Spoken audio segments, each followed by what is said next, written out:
I'm very excited to do this lecture on fascism. I shouldn't be excited probably because that makes no sense, but I'm excited for various reasons. The first one is that I worked really hard on it, but the second one is that I think that fascism continues to play a very important role in the world today, and we sometimes fail to recognize it. Sometimes we say things like Donald Trump is a fascist, or we'll say things like Boris Johnson is a fascist, or we'll say things like Le Pen is a fascist, or we'll say things like Khadim Hussein Rizvi is a fascist. And we tend to think that maybe fascism is something that is out of date, maybe it's purely a European phenomena, maybe it doesn't really exist. Sure, it came about, it destroyed millions and millions of lives, 50 million lives in World War II, etc. But now it's old news, it's done and it's over with. Whereas other people continue to think that fascism is very much here with us. The debate nonetheless is there, correct? And the term fascism is often thrown around quite loosely against one's opponents. For example, if you pick up the term fascism, you often think that it means something to the extent that if somebody is really forcing you to do something, your parents are really saying, no, you must study. Then you'll retort back and you say, Dad, you're a fascist, or something like that, right? So we tend to view fascism as naked authoritarianism and nothing other than that. Well, first of all, I want to break that impression. The misconceptions about fascism are that it's a mindless, brainless, violent, uncultured, and criminal political movement, correct? And the sort of, if you watch something like Inglorious Bastards or whatever, one of these movies or the Hollywood version of fascism, you end up thinking about fascism as being, how should one put it, based purely on brute force. And although that's partially true, what that neglects to add is that at the time in Europe, fascism was in fact a hugely, massively popular movement. This is a very famous jalsa that the fascists held in Germany on Thanksgiving Day, and that is approximately over 700,000 people in that particular jalsa. You can see it's massive. Of course, in Pakistan, you'd say this is not massive because in Pakistan, if we have 20,000 people, we say there's 2 million, right? We often exaggerate our numbers enormously. And you're probably looking at this picture and you're saying that's a lot more than 7 lakh people. But we tend to exaggerate the size of our rallies. And that probably is something of that sort. The second interesting thing is that fascists actually were not uncultured in the way that we perhaps think of, or sometimes we think of them as being totally uncultured. In fact, they appreciated art, and Hitler himself was and this may shock you, but he was really an artist. He loved to paint and so on. Now it's going to sound a lot like I am being very favorable towards fascism here, but that's not my intent at all. I think the reason I'm emphasizing what they are not is that in the way that we have depicted them, in many instances, it becomes very hard to recognize fascism when it does confront us in the modern world, in modern times, precisely because we have a picture of them which is not altogether accurate. This is a very famous painting, Water Lilies, by a Nazi painter. And you can see, I mean, it's a good work of art. There's no doubt about it. It's not something that you'd say, oh, it's just rubbish or whatnot. Similarly, through the late 1920s and the early 1930s, the Nazis gathered substantial electoral support and were the second largest party and later became the largest party in the German parliament. That's also a fact that we seem to sometimes neglect. They had about 1/3 of the vote of the German people. And that, as you can see, is a very early picture of the Nazi party, and you can see Hitler over there as well as many of the other officials of the Nazis. Later on, they became much more organized. And the impression that Nazis did not read philosophy, were not aware of philosophical debates would also be incorrect. In fact, largely they considered Nietzsche. Nietzsche may not have considered them to be his followers, but they largely considered Nietzsche to be their inspiration. And Henrik Hoffmann's book, for example, that sold 500,000 copies in 1938, featured this particular photograph of Hitler visiting Nietzsche's home, being escorted by his sister, Elizabeth, etc., where he takes this photograph next to Nietzsche's bust. So what is fascism? Well, first and foremost, the word itself is something that was created by Mussolini. And it's an old word which means a bundle of rods, which was used in the time of Rome to punish people. They could hit people with that bundle of rods, and if they had a blade on it, they could even execute people with this bundle of rods. So this bundle of rods, which you can see in Italy in many places, basically is a symbol of Roman state authority and used to punish people and to really maintain order. So the word fascism comes from this ancient Roman symbol, and in doing so, obviously says two major things.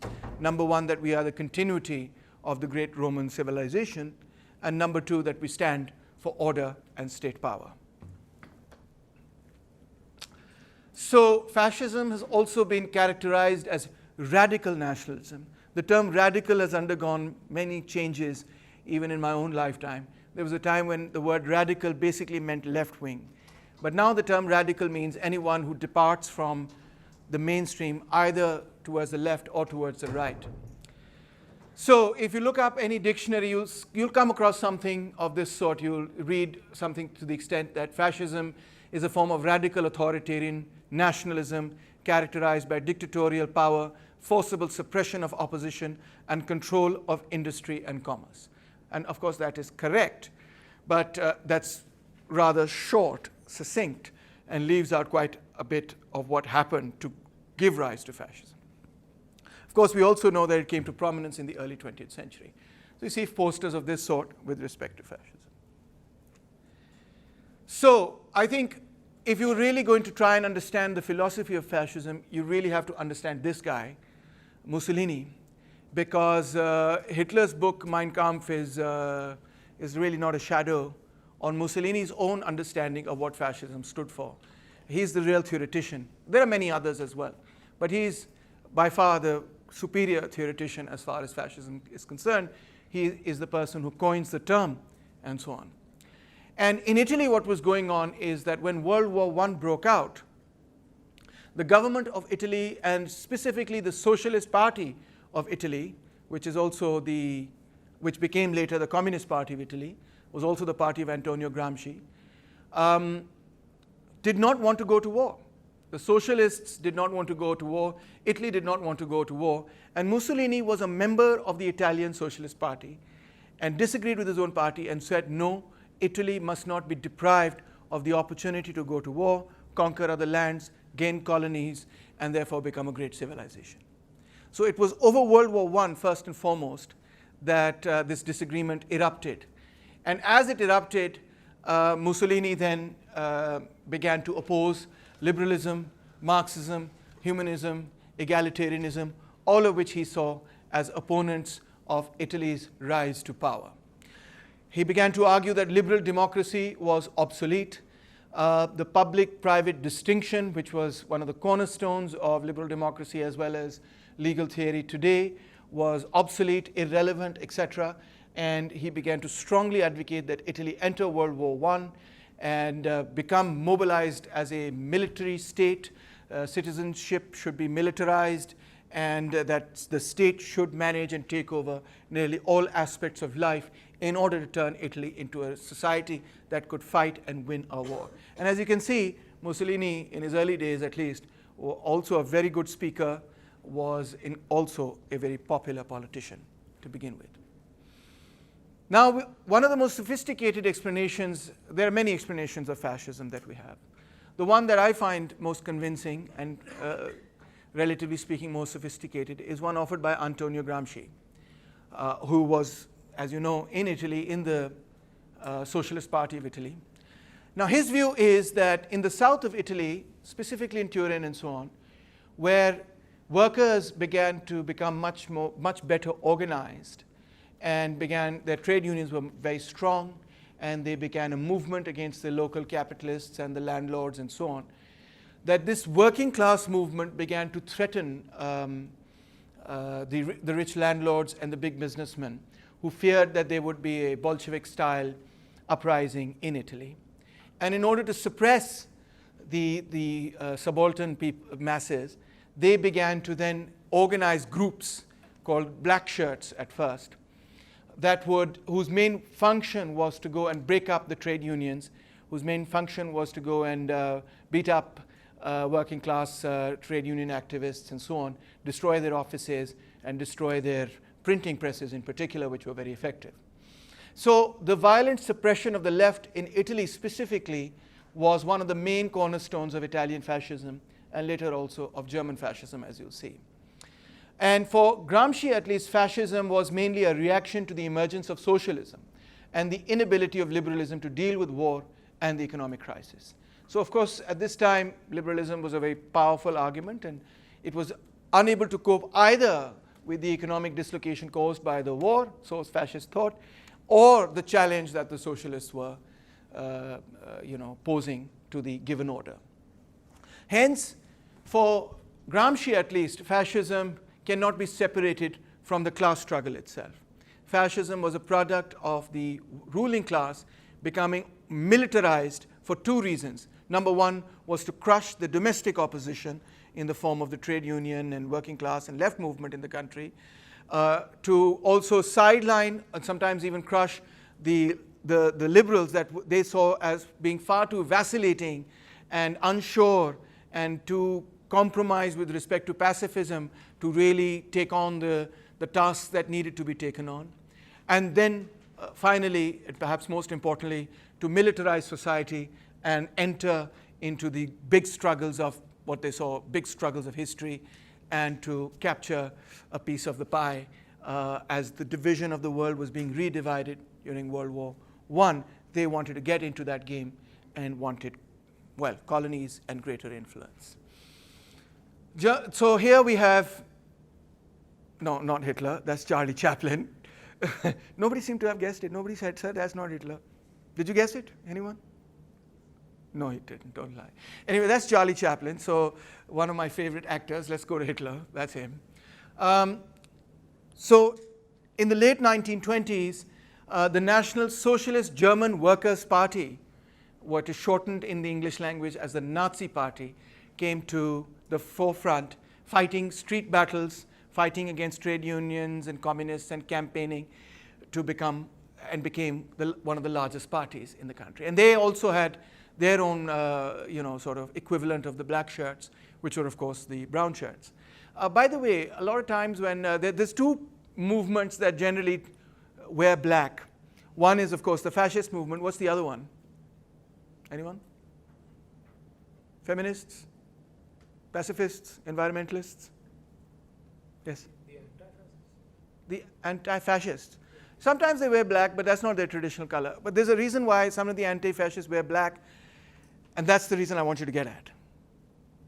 So the answer is the anarchists. So anarchists also wore black, and Italian fascists also wore black, and Hitler's sort of stormtroopers used to wear brown. By the way, are you familiar with the Khaksar Tehreek? What would they wear? They used to wear brown. Yes, khaki. That's where you get Khaksar from. That's correct. And they were also inspired by German fascism, by the way, although they were very anti-colonial at the same time. Yes? Sir, ISIS will be black. So. That's got nothing to do with it. That has nothing to do with it. Though you may make the argument that the inter-services intelligence is fascist or whatnot, but I think, it's got nothing to do with that. But anyway, just because somebody wears black doesn't mean that they're fascist, I mean, the Shias also wear black in Muharram, and it's Muharram right now. So, but nobody's yet called them fascist. All right, so they gained about a third of the vote, but they had about nearly almost half of the seats in the parliament. And in 1933, when the German parliament burnt down, they accused the Communist Party of Germany of trying to burn down parliament. And then they took special powers called the Enabling Act in 1933, and then Hitler had complete undivided power over Germany. So this is one of the famous appeals that Hitler made on radio to the German people. He says the Weimar coalition that ruled the country since November 9th, 1980 generated 14 years of Marxist rule, i.e. under the largest party, the Social Democrats, that dominated the other parties in the Weimar coalition. Unless the German people reacted against this Bolshevism, there would be anarchy. Germany's fate was in the hands of Almighty God and German voters. So you can very clearly see that he was very clear what his mission was. And here you see some very interesting figures because, well, you see the Nazi Party in May 1928 only has 12 seats. And then suddenly in September 1930 has 108 seats, goes from, like PTI, goes from very few seats to dominating and then continues to rise, etc. And the other interesting thing to see from here is in comparison to the Nazi Party, you look at the Social Democrats, they had 153 seats, a massive, massive presence in 1928. They were the largest party. So the left really dominated Germany at this particular point in time. And if you look at the split off from the Social Democratic Party, those who followed the Bolsheviks, that's the Communist Party, they had 54 seats in parliament, much larger than the Nazis. And that in fact expanded and went all the way up to 100. So they had, substantial influence, and together the sort of Social Democrats and the Communists together, this is sort of very, this is the left bloc really. So they had a substantial number of seats. And beech mein sara jo, everything in the middle gets polarized between these two sides. And the Nazis managed then to, to get enough seats really to become the largest party. So one of the big elections was between Hindenburg and Hitler. Oh, here's another interesting graph that you see. But let me just say, you can look at this graph here, and that's Hitler. You can't read it. That's Hindenburg. And you can see most of it is swept by him. But he was like 88 years old, or 84 years old. And so he couldn't actually really run the government. The Social Democrats and so on were all supporting him. But he himself then decided to make Hitler the chancellor and so on. So you can see that initially the Nazi Party didn't have a lot of support aside from a few districts and so on. Look at this interesting graph over here. I thought this was really fascinating. May 1928, you know that in 1928 is the great stock market crash, which brings the world, European economy certainly, and even the world economy to a grinding halt, causes masses of people to be unemployed and to be thrown off from work, etc.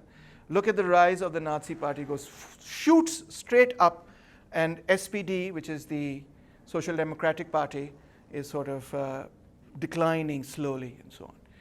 So here's the KPD, which is also on an incline, but relatively speaking a slow one, catching up with the Social Democrats, but certainly not powerful enough to overwhelm the Nazis.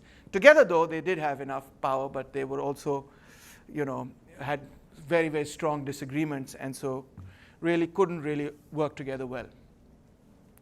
So the fascists, one more interesting thing is that another aspect that we often associate with fascism is that their main program was against the Jews, right?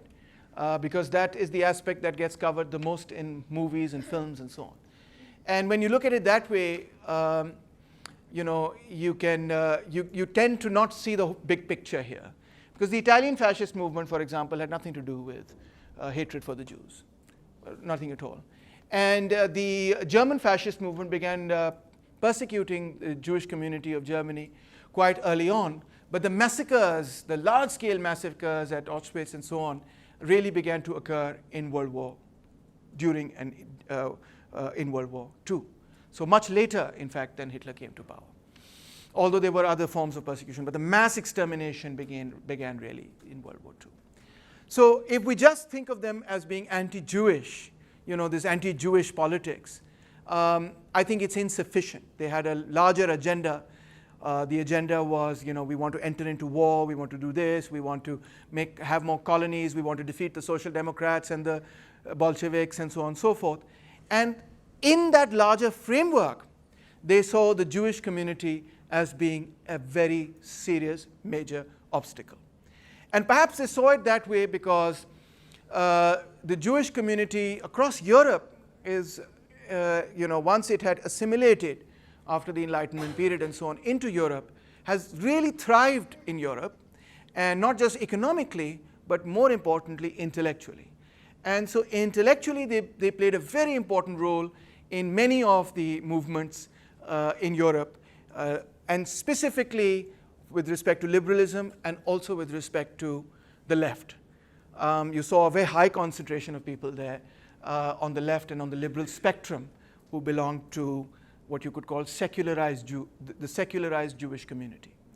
So the Nazis also saw the Jews not just because they hated, or rather saw the Jews as an enemy to their project, not just in the sense that the Jews were accused of having betrayed Christ 2,000 years ago. That wasn't what was the only thing going in their minds. But more importantly, what was going on in politics at the time and how they perceived that the Jewish community somehow or the other was a block on their imperial ambitions and their ambitions for war.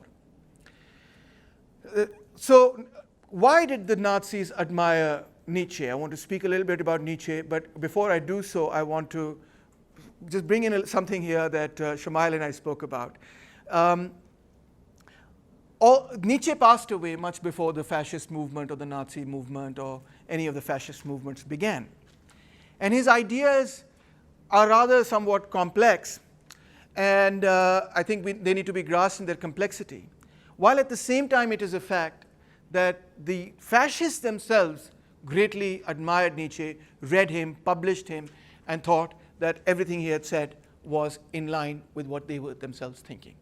So one of the questions that we're going to look at is, what was it in Nietzsche, perhaps, that inspired them, or that attracted them, rather? The thing that isn't there in Nietzsche, you'll see, is the kind of anti-Jewish sentiment that you associate often with Nazism, that they burnt Christ and so on and so forth, and they betrayed Christ, and therefore they must be, they must be eliminated or something of that sort. That doesn't exist. In fact, the anti-Semitic party, Nietzsche thought that the anti-Semitic party was rather not just dull, boring, but he once even remarked that they should be shot right down to the last man because they're just pathetic. Perhaps didn't really literally mean it that way, but he really did think, because his sister was married to someone who was very much an anti-Jewish, anti-Semite, etc. So he wasn't saying kill my brother-in-law. Maybe he felt it at some point, but the point is that metaphorically speaking, he thought that this is just rubbish. So fascists greatly admired Nietzsche. Here's another interesting thing about the fascists is that although they are a right-wing movement, and in that sense you can consider them, sort of on conservatives, but on the other hand, they weren't your traditional conservatives either. They weren't your traditional right-wing. They were not part of the sort of theocratic right-wing politics of Europe. They were not part of the church and all of that. In fact, at that level, they were rather anti-conservative in a certain sense. They were rather, off the beaten track in many of their ideas with respect to social conservatism. They were political conservatives, certainly, but they were not social conservatives in the sense that Khadim Rizvi, for example, is a social conservative, right? One of the key ideas that we're going to talk about is the question of slave morality, the role of Christianity and Judaism and so on in informing that.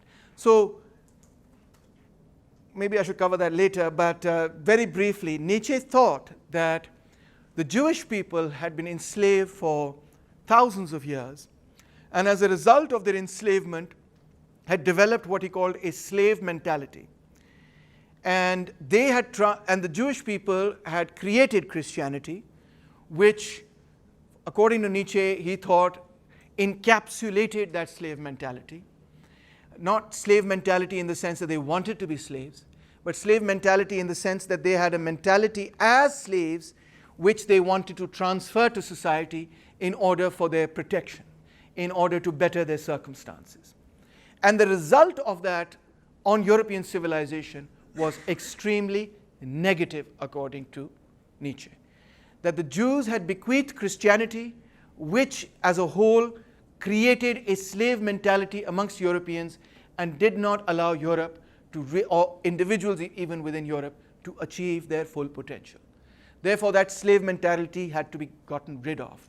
So at that level, you see, Nietzsche can, to some extent, be accused of being an anti-Semite. But that's a very different kind of argument from the traditional argument, traditional anti-Semitic argument that the church, etc., and many others made. And last but not least, his concept of Superman. Yes? Taimur, would you mind explaining a bit more about which features of Christianity Nietzsche would have said Yeah. are exemplifying? I'm going to come to that. Some of that. I will. I'll come to that in just a bit. It's later on. Okay. Yeah. But keep that in your mind. Keep that in your mind. What were the features? What is this slave mentality? What are the features? And how did they impact things? So I'll discuss that in just a bit when I come there. Now, I want to read a little bit from Nietzsche, because whether you agree with him or disagree with him, he is no doubt a phenomenal writer. The first time you read him, you just cannot put him down because he writes so well. He's not really concerned with being methodological. He's not really even concerned with being, I'll define my terms very carefully and so on. He just writes, much like Heidegger and Nietzsche, both have the same style in that way. He just writes in the old style of philosophy, what he wants to say. So here we have a section from the Gay Science, which was also repeated in Thus Spoke Zarathustra, which is a madman is talking. Pagal aadmi. Huh? Pagal aadmi jo hai wo keh raha hai, kya keh raha hai? God is dead. God remains dead, and we have killed him. How shall we comfort ourselves, the murderers of all murderers? Sabse pehli baat to isme, just to pause here, he's not celebrating it. He's lamenting the death of God here. How shall we comfort ourselves, the murderers of all murderers? What was holiest and mightiest of all that the world has yet owned has bled to death under our knives. Who will wipe this blood off us? What water is there for us to clean ourselves? What festivals of atonement? What sacred games shall we have to invent? Is not the greatness of this deed too great for us? Must we ourselves not become gods simply to appear worthy of it? Now this is, when Nietzsche says these lines from a madman, I think he's not just being sort of scared about, he's not just sort of trying to protect himself and saying, main nahi keh raha, koi aur keh raha, sort of thing, which is, what somebody in Pakistan might end up doing. But he's saying something quite different. He's saying that something that was there at the center of our lives, of European lives, of our civilization for thousands of years, that guided us, that taught us right from wrong, that told us, what to do, when to do it, how to behave with our children, how to behave with our parents, how to behave in society. Something that was so central to our lives is suddenly no more. Why is it no more? What has taken it away? Who has killed it? Who has killed that central notion of truth, justice, God? Why is it destroyed? Nietzsche thought that the Enlightenment, which had basically substituted science in the place of religion, had undermined and destroyed God from our lives, just eliminated God from our lives. And he didn't think this was a good thing. He thought this was a terrible thing, because what it created is a sense of a loss of direction, a meaninglessness in our lives. How are we supposed to order our lives in an era where God no longer exists? The question is also raised in Pakistan. For example, on social media, if you go on social media and you have a discussion or debate with someone who's strongly religious, they'll make the argument quite often. They say, if you don't believe that God exists, how do you know right from wrong? How do you know good from evil? How do you order your life? What basis do you use to order your life? Because for thousands of years, that's the basis we've used. So what is the new basis? That's the real question. So the death of God, the age of enlightenment had taken away, as you correctly pointed out, the church and God from the lives of Europeans. But there's something even fundamentally much more important that Nietzsche is talking about. He's saying it's not just religion that has died. It's our belief in absolute values. It is the death of truth itself. We've stopped believing that there is, because for so many centuries we believed there is a truth. The truth is God. God has given us this book, and that is the truth, and so on. Now that's gone. Now, it's not just that that has gone. What has gone with it also is our fundamental belief that there is a truth, that there are absolute values. How many of you say things like, it's all perspectives, I don't know what the truth is, there is no truth, there is no objectivity, there is no scientific explanation, right? We often have this conversation. It's your perspective, this is his perspective, this is my perspective, this is a woman's perspective, this is a black perspective, this is a working class perspective, etc., etc., etc. This is a bourgeois perspective, whatever. Which one is right? Well, they're all right and they're all not right. There's really no basis for judgment because there is no absolute truth. How many of you think, yeah, that makes sense, there isn't no absolute truth? Is there an absolute truth? Right? So you're reflecting exactly what Nietzsche is saying. That absolute truth is no longer a part of our intellectual makeup. So it's not just, as I wanted to point this out to you, it's not just the death of the church, it's the death of truth. Because God was the truth, and that's gone from our lives. He doesn't mean by, let me also clarify, he doesn't mean that the actual Almighty is no more or something. He just means it's gone from our lives. This has created a situation where humanity is approaching nihilism, meaninglessness, yes, meaninglessness, yeah, that's right. Life has become without meaning.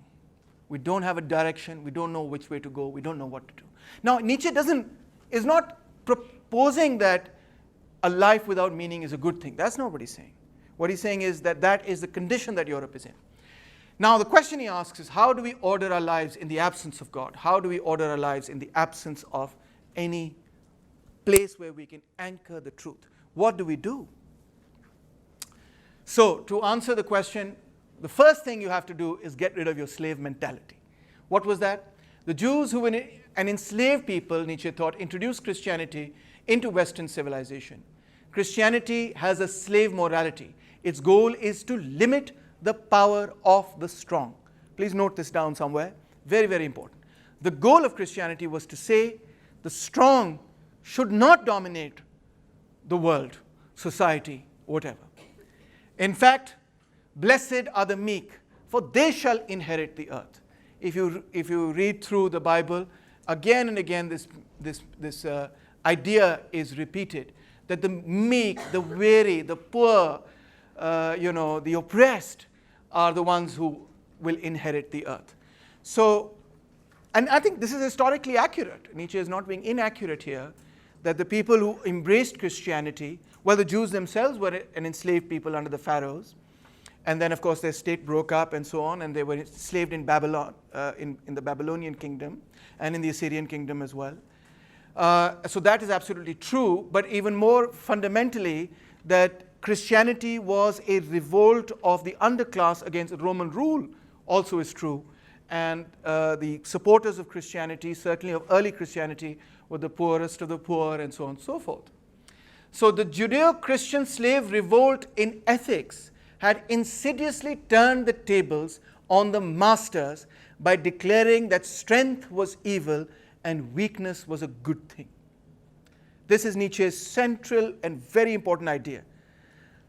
Please note that this is not a criticism of religion in that sense. It's a criticism of the culture generated by a given religious movement, which he believes is one that does not appreciate strength. It cannot appreciate, being proud of yourself. It cannot appreciate you taking pride in your abilities and so on, and in developing them, but rather wants to keep everybody meek and says, जो class में last आता है वो ही अच्छा बच्चा है, जो पढ़ाई नहीं करता उस पर मुझे कितना तरस आ रहा है, जो पढ़ाई करता है और कहता है I'm gonna get ahead and I don't care if you don't like me or what not, that is not the kind of person that, according to Nietzsche, Christianity is supporting, promoting, or appreciating.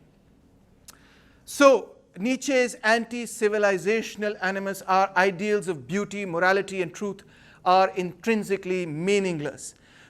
And what Nietzsche wanted to do was to philosophize with a hammer. And I was all thinking कि आज मैं हथौड़ी लेके आऊँगा. But then I ran out of time and so on, and I couldn't get a hathodi. But I really wanted to get a nice big hathodi like the one that Thor has and bang it on this table just to make that point. But so you can just imagine it, right? Here's me banging that big hammer on the table. He wanted to break it all up. What did he want to break? This slave morality. So his philosophy is extremely aggressive, you can say. He's an aggressive kind of guy because he wants to destroy 2,000 years of this mentality, this culture that he feels has kept Europe in chains. If you destroy that, you destroy the idea that there is a right and a wrong. You destroy the idea that God knows right and wrong and can create it and has bequeathed it to us. Then what basis do we have left to order our lives, to not fall into complete despair and meaninglessness, nihilism, etc.? What basis do we have? Mr. Nietzsche, you may be asking. He says the basis is the will to power. And in fact, he thinks that the world, the history of humanity, all of humanity, and not just the history of humanity, but the history of everything that's living, from plants, animals to insects, etc., is the will to power and nothing besides. So you see a very Hegelian sort of jump here, that all of history is going to be interpreted in this singular impulse or logic or whatnot. What is the will to power? The purpose of life, he says, is to strive to grow, spread, seize, become predominant, not from any morality or immorality, but because it is living and because life simply is will to power. What is life? When you are born, you have to take your first breaths, and those are difficult and painful. And how do you take them? You have to grit your, well, you don't have any teeth to grit at that time, but you have to really, you have to work against, the forces of nature to inhale that thing. Pehle to aapko, you're getting it from your mother, but now you have to inhale, now you have to feed, now you have to feed yourself, you have to fight against the diseases and everything. And every minute that you live, your body is in a struggle. You are not even realizing it. You're like, I'm in no struggle here. I'm kind of chilling out here. But your body is in a struggle against all the different microbes and viruses and bacteria that are attacking your body, and your body is fighting back. It has its white blood cells, and they're like punching through and saying, don't you dare attack, me, and I'm going to. And if it fails from the attacks that come from without and from within, then your body will deplete, and you will go towards death.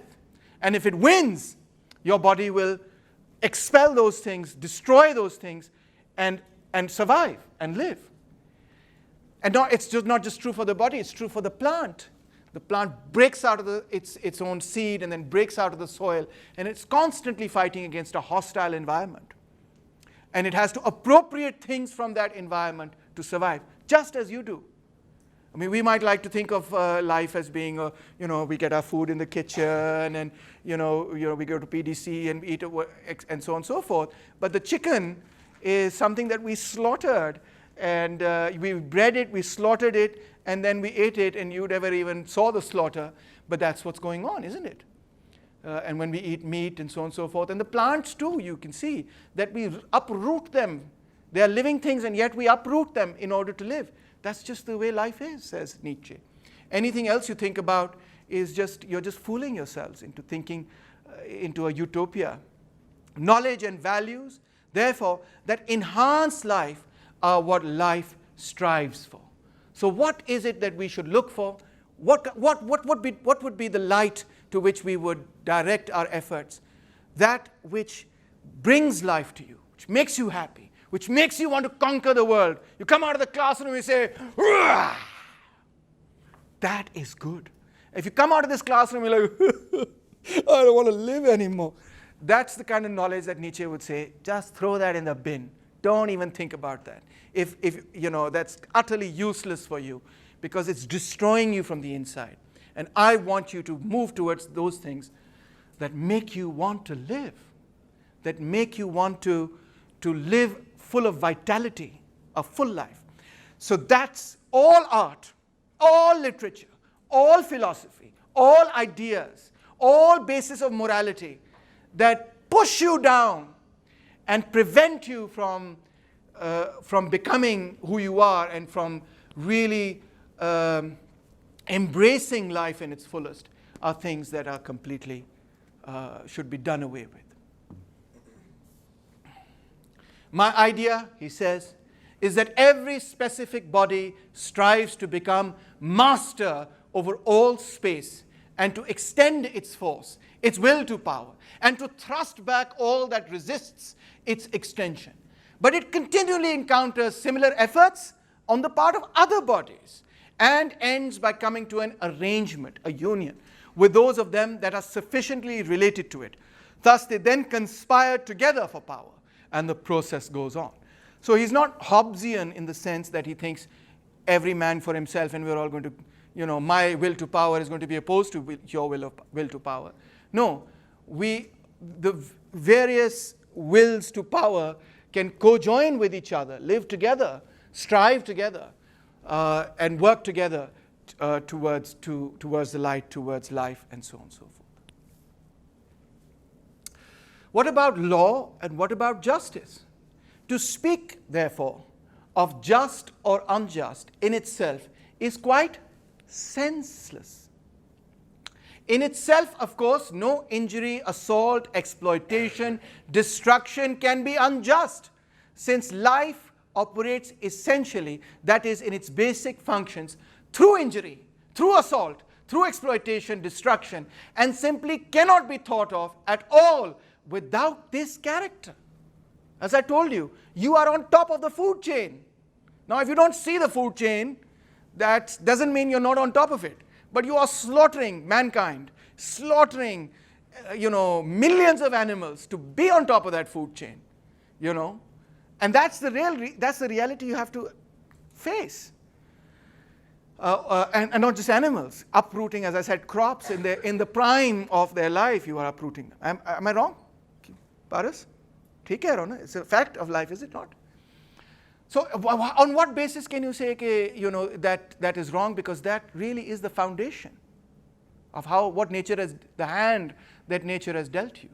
One must indeed grant something even more unpalatable, that from the highest biological standpoint, legal conditions can never be other than exceptional conditions, since they constitute a partial restriction of the will of life, or the will to power, which is bent upon power and are subordinate to its total goal as a single means, namely as a means of creating greater units of power.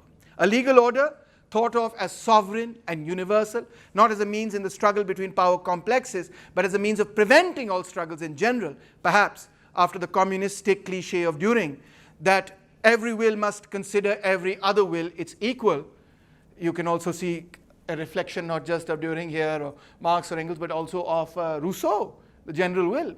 We must, find the general will where everybody is whatever equal and blah, blah, all of that stuff. Would be a principle, he says, which is hostile to life, an agent of the dissolution and destruction of man, an attempt to assassinate the future of man, a sign of weariness, a secret path to nothingness. If I were to consider your opinion equal to mine, that would be a path to nothingness, because I have spent my life studying political philosophy, and you've just started. And even if that was not the case, I still need to, even if I'm wrong and you are actually right, I still should have the confidence to assert whatever it is that I'm convinced of, even if it's wrong. Because the assertion, that proposition may be wrong, but the assertion of your proposition is not wrong, according to Nietzsche. It's the will to power. So you see here that Nietzsche does not consider either the sovereign or law or justice, if it in any way contradicts the will to power, to be something that we should consider worthy of upholding. Is Nietzsche Socratic? Well, he wants the welfare. Nietzsche has also had an enormous influence on psychology. What he wants is the welfare of the soul. By the soul here, I don't mean the roux in the religious sense, But by the soul here, I mean the mind, the psyche, your intellectual being. Nietzsche wants you to be a person that's healthy, even though he himself, poor fellow, was rather quite unhealthy in the sense that he had a really bad disease, etc., which robbed him of his ability to speak and sent him spiraling into madness towards the end of his life. Many people thought that madness itself was, Nietzsche sort of expressing his philosophy in action. That's kind of an interesting theory itself. But the point is, he wants you to be well. He doesn't want you to be unwell. He doesn't want you to be worried and fretting and neurotic and so on and so forth. He is concerned with the Aristotelian distinction between mere life and the good life. He wants you to have the good life. And the good life is, you can get it when you have the will to power. Wisdom or truth represented the key to human flourishing, which is a Socratic conviction. So examined at the individual level, therefore, when we think, who can deny, can you deny this? Forget about, what you've been taught with vis-a-vis morality. This is a principle that life ought to be lived. It was created to be lived. Anything that comes in the way of you living your life and, destroying you psychologically or physically or whatever is something that's bad, and you have to fight against that. Can anybody deny that at the individual level? Is this a bad idea? Is this a fascist idea? So my question was, till this point in time, you've seen Nietzsche is talking about, the fact that you ought to order your life in a way, accept things in your life which make you stronger, make you live your life. Is that a bad thing? What doesn't kill you makes you stronger. Live a little, that just he added, but anyway, live a little longer, and so on.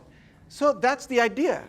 Opposition is there, but you got to fight it, and if you fight it and you win, you become that much stronger. It's a good philosophy, is it not?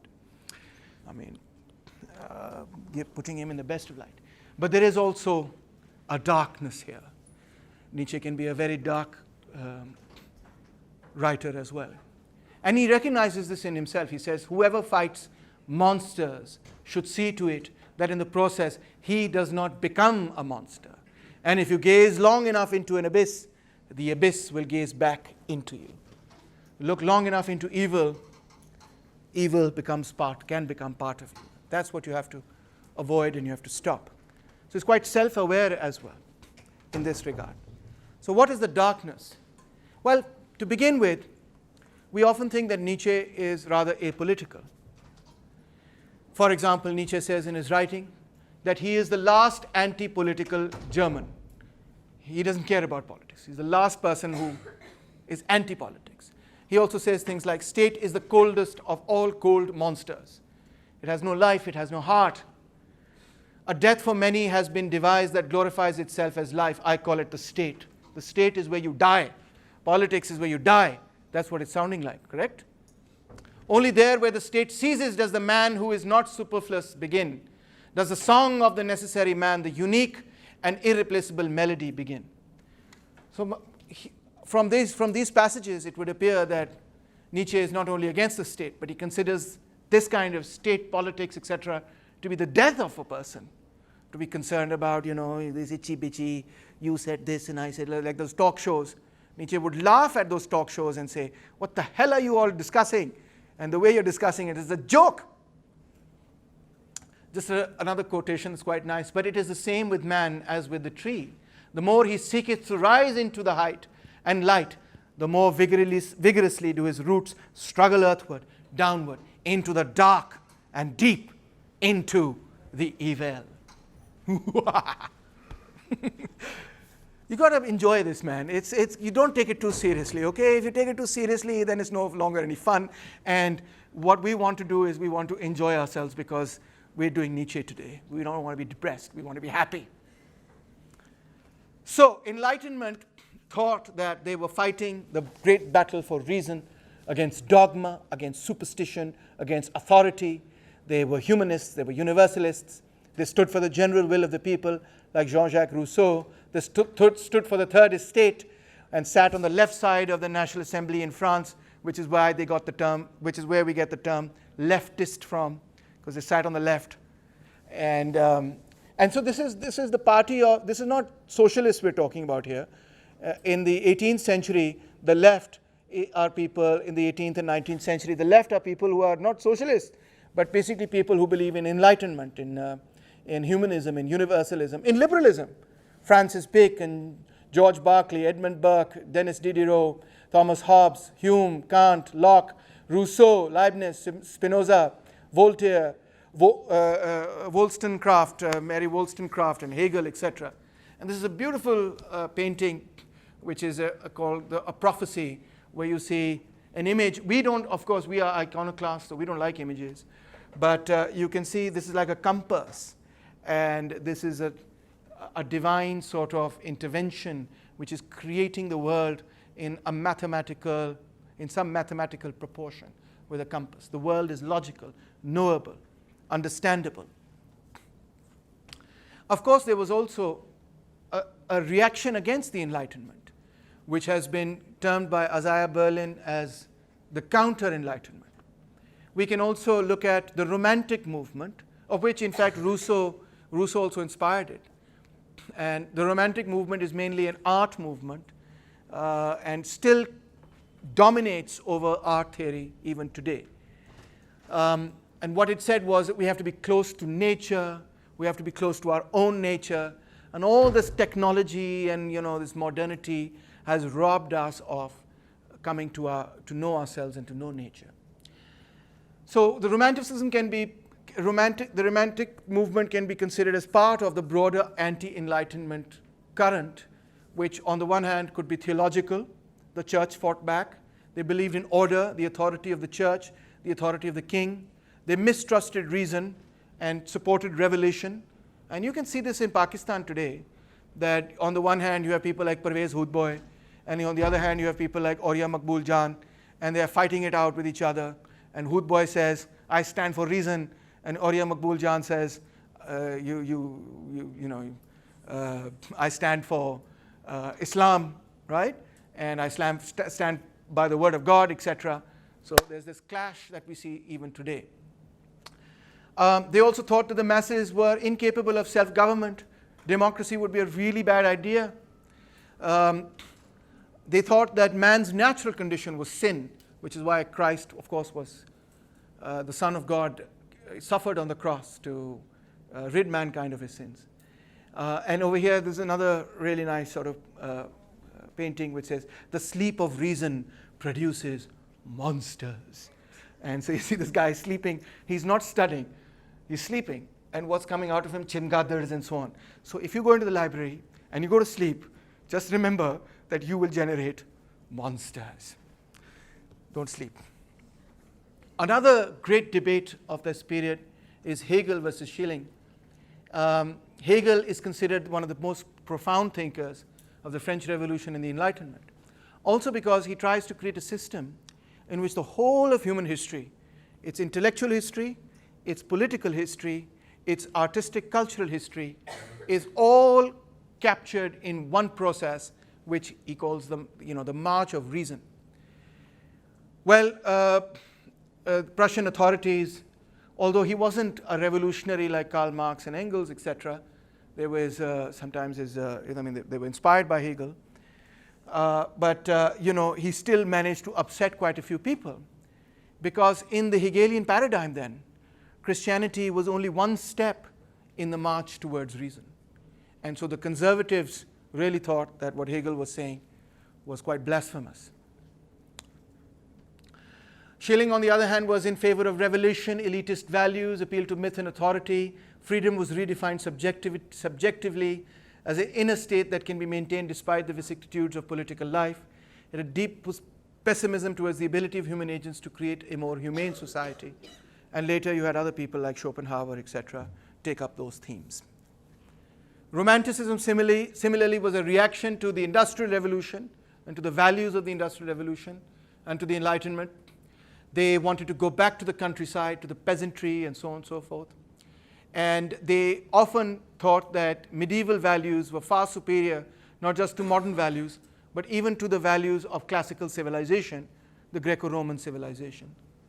They didn't think that only reason created a basis for understanding. They thought that emotion was an equally powerful basis for understanding. And we're still having this debate between what's called the Apollonian and the Dionysian, aspects of humanity. Apollo was the god of reason, and Dionysus was the god of wine. One was the god of thought, and the other was the god of emotion. And the two are always clashing within humanity. Feels versus reals. Yes. That's the latest terminology. Is that it? I see. I wasn't familiar with that, but that's quite nice. So glorification of nature, glorification of the individual, glorification of folk art, and in particular medieval art and medieval custom, and a great abiding belief in spontaneity. It's very important. In music, this plays a very important role because those who were inspired by the romantic poets and artists of their time thought that a musician ought to be able to improvise. And if you're playing a concert, if everything is written down and you're just playing things note to note, you're not feeling it. It's just mechanical. You could have a computer do it, and the computer would probably do it even more perfectly than you do it. The whole point of being a musician is to be in the moment and play what you're feeling in that particular moment. And you play that spontaneously. And of course, the great artists of, you can feel proud that South Asia has the entire classical tradition of South Asian music is based entirely on improvisation. So the rag itself is meant to give you a basic structure around which you improvise. Anyway, 1848 saw revolutionary movements break out across Europe, bringing Romanticism more or less to an end, but not before it also then generated a series of thinkers, such as Hamann, for example, who argued that Johann Georg Hamann, who argued that epistemology should be replaced by the philosophy of language. Reason, he said, is language. And you can see the beginnings of the linguistic turn already very early on over here. Meister, who wrote the famous book Considerations on France, 1797, that the rationalist rejection of Christianity was directly responsible for the killing and bloodshed of the French Revolution. An argument that would become even stronger as we moved into the 19th and 20th century, where killing and war began to impact a greater and greater number of lives. And more people began to say that modernity and scientific modernity, instead of helping us, instrumental rationality, instead of helping us, is destroying our lives. He argued against the universality of human experience. He famously said, I know Poles and Germans and English and French. I don't know what a human is. In other words, this idea of humanism, everybody sort of equal and so on and so forth, it's all just nonsense. That's not how people really think. Bataille, who created a secret society and wanted the rebirth of the sacred and myth, and he wanted to combat materialism, secularism, individualism, and so on, was an iconoclast and so on and so forth, and wanted to relearn the forces of emotion, instinct, and spontaneity. So these are some of the three great writers of that period. Now along comes this fellow, and he's really quite a key person in the way in which this debate begins to develop. If you remember what we said about Plato from your previous courses, Socrates, Plato had already come to the conclusion that what you see as an appearance, in fact, hides the essence of a given thing. Appearance is deceptive. Knowledge from sense perception can be therefore deceptive. And the task of philosophy was to discover what lay behind the appearance. And this was famously, of course, depicted in the allegory of the cave, where people were looking at shadows. And those shadows is the material world. And what really needs to be discovered is the logic, the principle, the essence, the forms, as Plato would have put it, that shape the material world, that guide the material world. That's what has to be discovered. Like in The Matrix. How many of you have seen The Matrix? Good, more people than... I love giving Matrix examples. So in The Matrix, Neo, who's fighting the evil Matrix, at one point or another manages to decode the entire program. And once he decodes the entire program, everything appears to him as numbers. and he's able to fight everybody off and beat them. And that's like the yay moment, right? Well, Husserl wants to go in the absolutely opposite direction. Instead of examining what is behind the appearance, he wants you to try and examine how it is that the world appears to you. How can that not be an important thing, he says. How do you experience the world? How do you sense the world? Whatever you call reason comes later. The first and most fundamental thing is how you interact with whatever it is inside and outside of yourself. How does that come to you? And that is what's called phenomenology. He is considered the father of phenomenology. So the phenomena is how you see it, the appearance of it. The essence is what's behind the phenomena, what's hidden from our view. So he's not concerned now with Plato, but rather with the opposite. I want to understand how it is that you feel what you feel, and how can we scientifically study that. So in other words, he wants to understand the subjectivity of human experience. I'll skip over this slide and go straight to Heidegger. Heidegger was a student of Husserl, who was a Jew, and this is now, we're entering into the Nazi period where Jews are going to be persecuted and so on. But Heidegger, first and foremost, was also inspired by his teacher and wants to really think about phenomenology and wants to think about being, wants to apply phenomenology to the question of being. From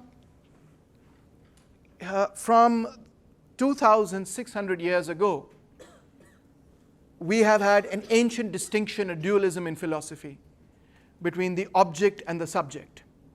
The object exists outside of us. The subject is what is perceiving the object. And this debate about what the relationship between the subject and object has been at the foundation of philosophy and metaphysics in particular.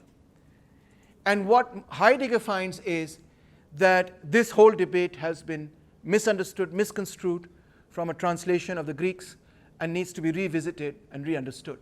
Now, this is all sounding rather abstract and so on, but you'll see how it will come together quite quickly. Greeks, he thought, had an authentic experience of being as unconcealment, kind of like when you unconceal something to look at what's happening over there. The process of unconcealment simultaneously conceals a lot of other things. When you unconceal that, it conceals what was previously unconcealed. So the discovery of being is somewhat like that. The phenomenology is somewhat like that. So when Descartes says, for example, cogito ergo sum, some people pronounce the G, anyway, I think therefore I am, he's already created the subject-object distinction. That's the problem. That being, your existence, you yourself, man, the subjective side of man, was reified into a relation between a thing and its properties. So we are trying to think of, what he's saying is, to translate this into easier language. We are trying to think about, what are we thinking about, first of all? Are we thinking about God? No. We are thinking about the being that thinks about its own being. The human being is the only being which thinks about its own existence. A rock does not, a cat does not, a dog does not, an object does not think. And an animal, presumably, is unable to think about its own existence. So the being we are dealing with is a being that thinks about its own existence. Now, what that means is, he came up with a concept, is that he called it design. It's not design like, this is a good design. What that means is being in the world, being there in the world. So that being, which is thinking about its own being, is part of the world it's thinking about. It's not outside of it. But the way in which Western metaphysics has distinguished the subject-object, it has thought of the thinking being in much the same way as it thinks of an object with properties. What it really needs to understand is that this being is part of the world it's thinking about. And in that way, the subject-object would collapse. The distinction, the dualism would collapse. The human way of being is fundamentally different from the way of being of an object, because the human way of being is a way in which we think about our own being, our own existence. Why do I live? Do I even exist? How do I know I exist? And then Descartes says, I think, therefore I must exist. Something must exist that's doing the thinking. Well, that's a classic example of a being thinking about their own being. Being is being in the world, not outside of it. It is a being in use in the world. The second thing is, you are first in the world and then you begin thinking about it. It's not even like you're outside the world, you look at the world, you're like, oh, I want to get in there, and then you get in there or something. No, you're just born in it. You're like a being that is constantly, like a hammer that's in use without realizing it's a hammer. A being that is part of the world. Therefore, there is no such thing as a world apart from our experience, any more than our experience is separable from the social historical context in which we live. This subject-object duality is a trick of language that needs to be, in fact, deconstructed. He used this term specifically, deconstructed. It's a reification. What does the term reification mean? What does it mean? It means where something that is not absolutely real appears to us as being real. The world cannot be understood objectively or subjectively. You can see wo jo purani debate thi between people who were saying, on the one hand, we want to understand the world scientifically, objectively, rationally, and the others who were saying, man cannot be completely rational, man has limited rationality, a limited mind. You can't understand the world rationally because you're a limited human being. Well, he's saying that whole thing is absolutely bekar, and he wants to bring it together. Western languages, he says, sadly, are infused with the subject-object duality in the way of subject-predicate, the way the grammar is laid out. But we've got to get free from that and think in a different way. So we've got to understand the truth, which he calls hermeneutics, which is a big word, but basically means interpretation. The human way of being has no properties or essence. Like Socrates was trying to figure out, or Plato is trying to say, what is the essence of a man? What is the essence of a dog, etc. These are ridiculous questions according to Heidegger. If you ask what is the essence of a human being, you can't figure it out because you're treating a human being as you would treat an object. And that is exactly what being is not, because it's thinking. It is the one doing the thinking. Nobody outside of it is doing it. The truth of our being is unconcealed to us just as perceptual truths, our view is always perspectival. So every unconcealed truth conceals other truths. I already went over this. And this creates an infinite hermeneutic, in other words, an interpretation process. We're constantly, the subject-object duality is completely false. We are thinking about our own being all the time, and we are the ones at the same time doing the thinking. In this regard, he says, what is relevant about the way in which we experience the world, the phenomenology, is that we care. What does he mean by care? He doesn't mean, I care about the world, I want to hug a tree. What he says is that we are participants in this world. We are part of it. And it means something to us. It means something to me when you're like, oh God, sir, it's not making any sense to me, or I don't really like this class. It means something. It has some meaning to me. What are those meanings? Well, there's three parts. First is the facticity of the situation, of a given situation. In other words, the given. I have a body, there is a history, there is a context in which I am thrown.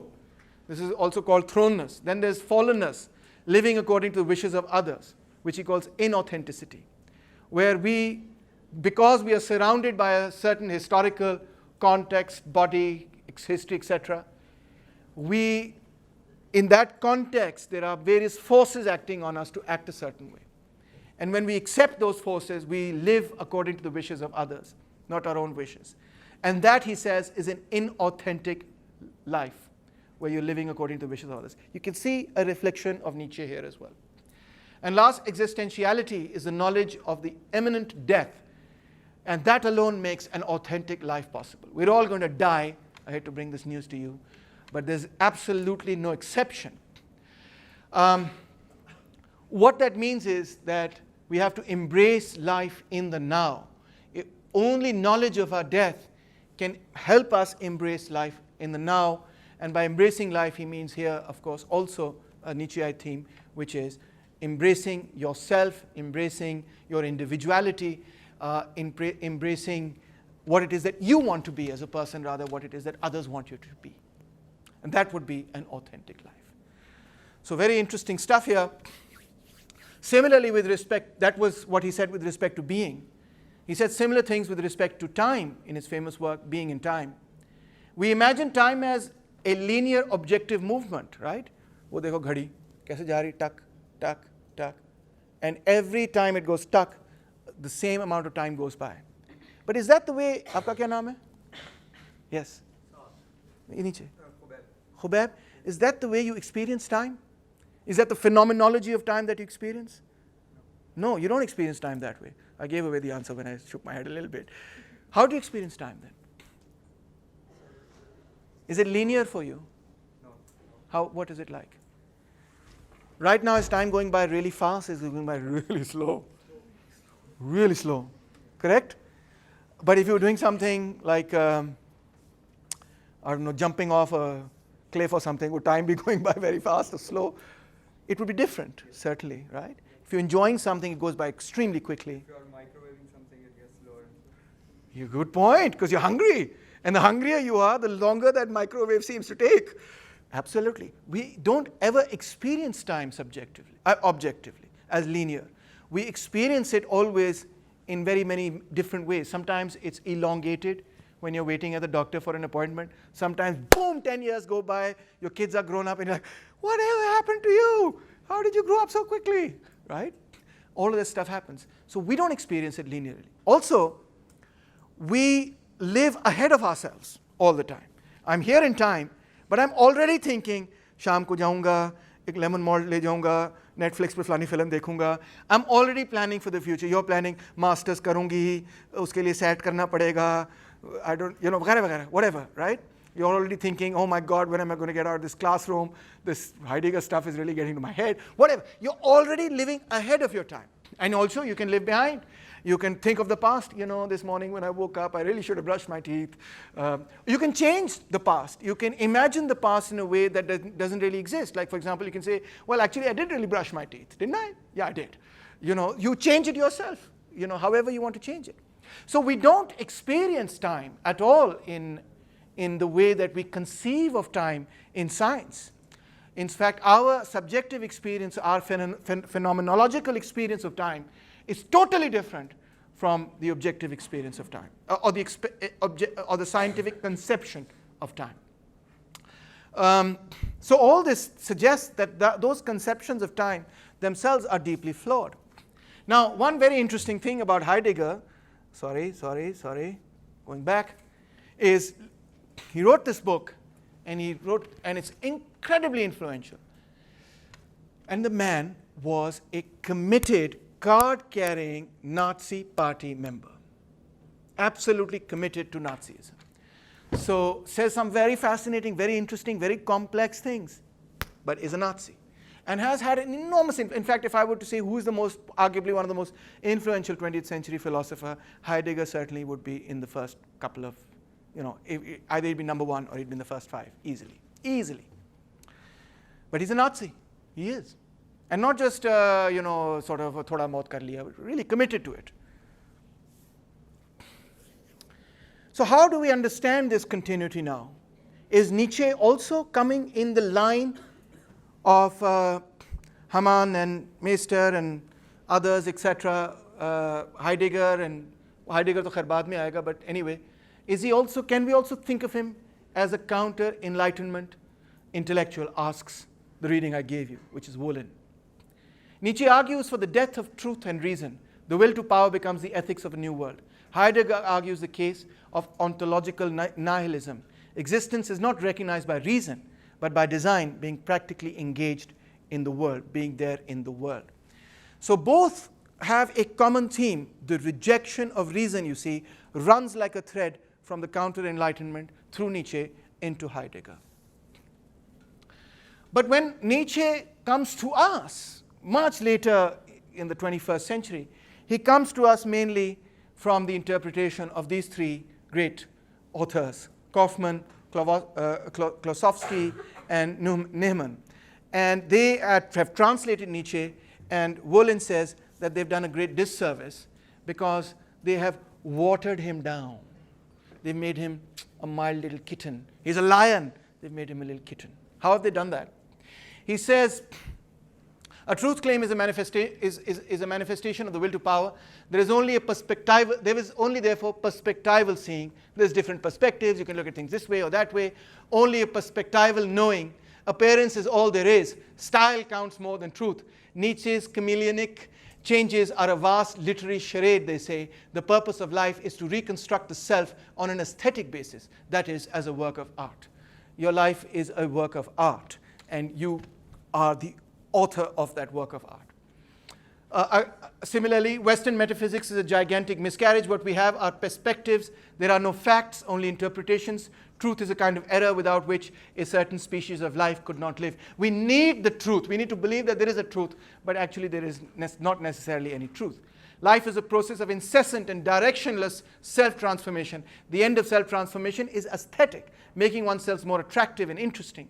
The world is a work of art that gives birth to itself. We possess art lest we perish of truth.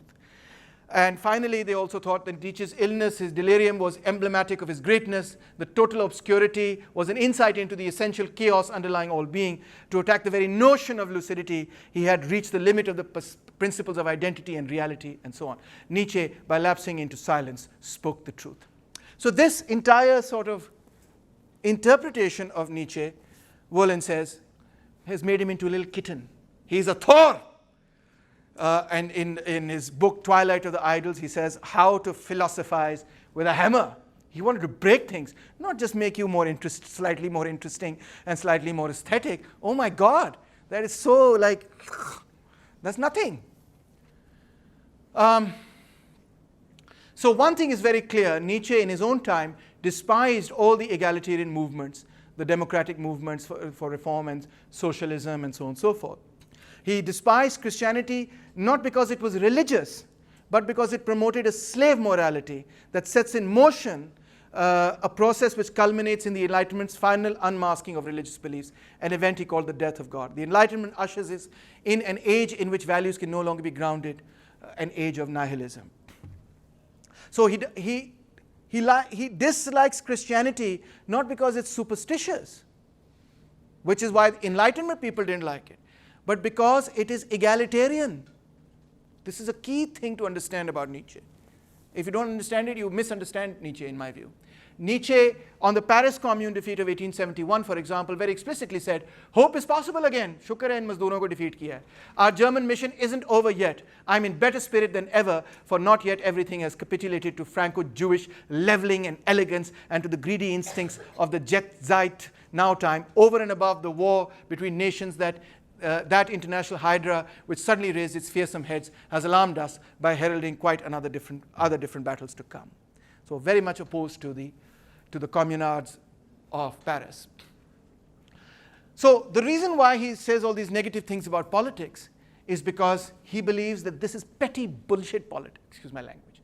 Bullshit politics. It's not politics. What he wants is great politics. And he says famously, a people, an entire society is a detour of nature's detour to get 6 or 7 great men. Agar ek society is able to create 6 or 7 great men, the whole of society is just a detour of nature to create those few great individuals. He says the time for petty politics is over. The very next century will bring the fight for the domination of the earth, the compulsion to great politics. The new philosopher can arise only in conjunction with a ruling caste as its highest spiritualization. Great politics, rule of the earth are at hand. So he thought he was the prophet of a new kind of great new politics. Great politics, he thought, was the politics of the empires of Rome, Athens, Alexander, Julius Caesar, Napoleon. Nietzsche was a dogged defender of power and also of the warrior ethos. He described his work, his philosophy, as assassination attempts. Yes, I am trying to assassinate these people. And he called himself the apostle of active nihilism. So you see, Nietzsche is not some kitten. He is ferocious. When the truth, and now I've put some Nazi posters just for fun. Maybe you'll get the answer you were looking for. or at least you get a sense of what it was in Nietzsche that attracted the Nazis to him. When the truth enters into a fight with the lies of millennia, we shall have upheavals, a convulsion of earthquakes, the likes of which have never been dreamed of. The concept of politics will have merged entirely with a war of spirits. All power structures of the old society will have been exploded. There will be wars, the likes of which have never been seen on earth. It is only beginning with me that the earth knows great politics. This is no kitten. This is no person to say that which doesn't kill me makes me stronger. No. He is the great destroyer of everything that has held mankind back. In opposition to the dwarfing and adaptation of man to a specialized utility. Chote se, you're working on this little screw, and that's all you bloody know how to do. You're this accounting major. Sorry if there are any accounting majors. All you know is how to add up a few things. And he says this specialized utility, a reverse movement is needed. We've got to break this down. The production of a synthetic summarizing, justifying man for whose existence the transformation of mankind into a machine is a precondition, as a base on which he can invent his higher form of being. So it's a question of mankind reinventing themselves into a higher being. A dominating race can grow up only out of terrible and violent beginnings.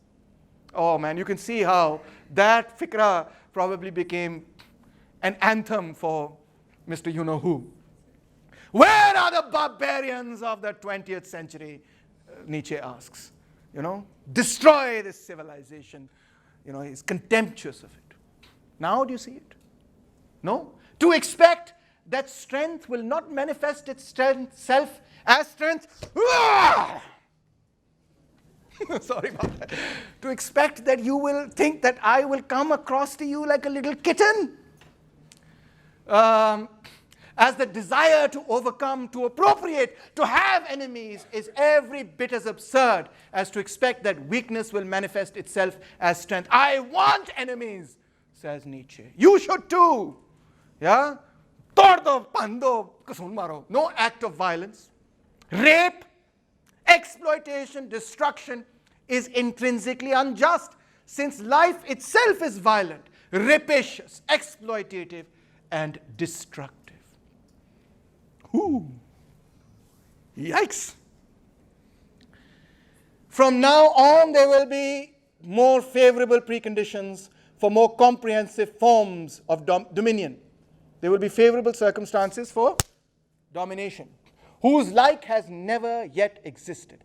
The possibility has been established for the production of international racial unions, whose task will be to rear a master race.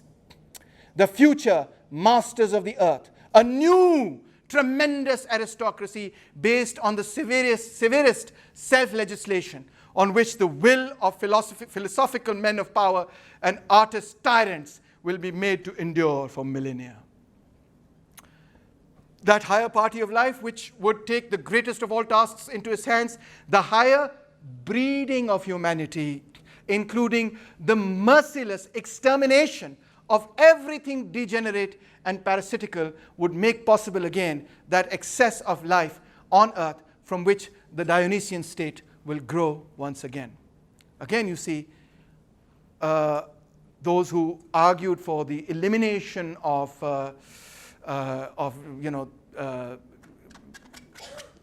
people who they thought were degenerates, etc., found some justification certainly in his writing. The Superman will come and lead to the transvaluation of all values. He will be a proponent of manliness. Hello, toxic masculinity. Manliness and will. Oh, yeah, Nietzsche was big into being a man. He will lead to the restoration of a virile and, if need be, cruel Homeric aristocratic ethos that was subverted for 2,000 years by the Judeo-Christian slave revolt in ethics. We've got to go back to Homer. We've got to go back to Achilles. We've got to go back to Agamemnon. We've got to go back to Caesar and Alexander and those people who are not scared of killing a couple of thousand people to make their civilizations great. That's what reality is. That's what history is. what's that beautiful song by Leonard Cohen? It had to be a Jew, didn't it? When they said revenge, I wonder what they meant. Have you heard that song? It's a soundtrack of Natural Born Killers. Amazing song. I'll play it for you at the end. It sounds like it's a response to Nietzsche, you know.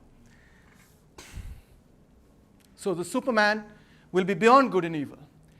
Superman, who has to be a creator in good and evil, truly has first to be a destroyer and break values. Thus, the greatest evil belongs with the greatest good. For evil is man's best strength. You've got to break an egg to make an omelette. Has any omelette ever been made without breaking an egg? No. Man must grow better and more evil, thus do teach. The most evil is necessary for the Superman's best. ये क्या namby-pamby किस्म का Superman, American Superman बनाया हुआ है, who, you know, can't do anything but good and, you know, always has to tell the truth. We want a Lex Luthor. You know, that's what we want. Mankind is the mass sacrifice to the prosperity of a single, stronger species of man that would be an advance. A declaration of war on the masses by higher men is needed. A doctrine is needed powerful enough to work as a breeding agent, strengthening the strong, paralyzing and destructive for the world weary.